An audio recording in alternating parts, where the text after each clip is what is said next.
శ్రీమాత్రే నమః. మిత్రులందరికీ శుభోదయం. ఈరోజు శ్రీ విశ్వావసునామ సంవత్సర కార్తీక బహుళ అమావాస్య గురువారం. ఈరోజు అమావాస్య ఉదయం 10:37 వరకు ఉంది. తదుపరి మార్గశిర శుద్ధ పాడ్యమి. ఈరోజు నవంబర్ 20, 2025 తేదీ గురువారం. ఈరోజు దుర్ముహూర్తం ఉదయం 9:54 లాగైతే 10:39 వరకు ఉంది. మరలా తిరిగి దుర్ముహూర్తం మధ్యాహ్నం 2:23 లాగైతే 3:08 వరకు ఉంది. వజ్యం మధ్యాహ్నం 2:48 లాగైతే 4:34 వరకు కూడా వజ్యం ఇవ్వడం జరిగింది. ఈరోజు పంచాంగరీత్యా ఈ రకమైనటువంటి ఫలితాలు గోచరిస్తున్నాయి. అలాగే ఈరోజు అనురాధ నక్షత్రం. ఈ అనురాధ నక్షత్రం ఎవరికి తారాబలం కుదురుతుందని మనం పరిశీలించినట్టయితే విశాఖ ఉదయం 10:25 వరకు ఉంటుంది. తదుపరి అనురాధ. ఈ విశాఖ అనురాధ నక్షత్రాన్ని ఎవరికి తారాబలం కుదురుతుందని మనం పరిశీలించినట్టయితే ఆశ్లేష, జ్యేష్ఠ, రేవతి.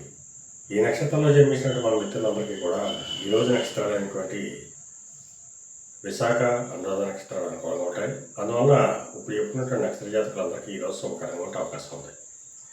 అలాగే మేషరాశిలో చెందిన వాళ్ళకి అనారోగ్య సూచన, ధనవ్యయం, కార్యటంకాలు ఏర్పడతాయి. వృషభ రాశిలో చెందిన వాళ్ళకి కలత్రపూర్వక ధనలాభం కలుగుతుంది.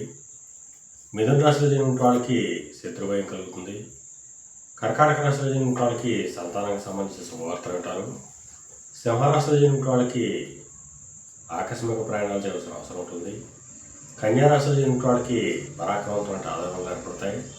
తులారాశిలో చెందిన వాళ్ళకి ధనాదాయం వృద్ధి చెందుతుంది.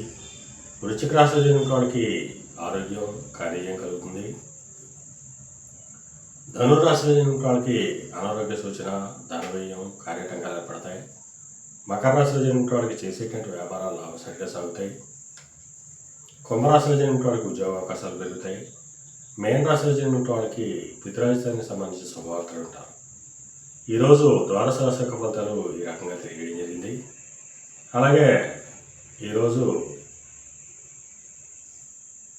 ఫైనాన్స్ రంగంలో ఉన్న వాళ్ళకి కానీ, బ్యాంకింగ్ రంగంలో ఉన్న వాళ్ళకి కానీ, మొదలైనటువంటి వస్తువులు క్రయ విక్రయాలు చేసిన వాళ్ళకి కానీ ఈరోజు మిక్కిలి శుభదాయకంగా, లాభదాయకంగా అవకాశం ఉంది. అలాగే కళారంగంలో ఉన్న వాళ్ళకి కానీ, కళాత్మకమైనటువంటి వస్తువులు క్రయ విక్రయాలు చేసిన వాళ్ళకి కానీ, సుగంధ పరిమళ ద్రవ్యాలు క్రయ విక్రయాలు చేసిన వాళ్ళకి కానీ, సౌందర్య సాధన క్రయ విక్రయాలు చేసిన వాళ్ళకి కానీ శుభకరంగా ఉంటే అవకాశం ఉంది. అలాగే ఈరోజు గురువారం.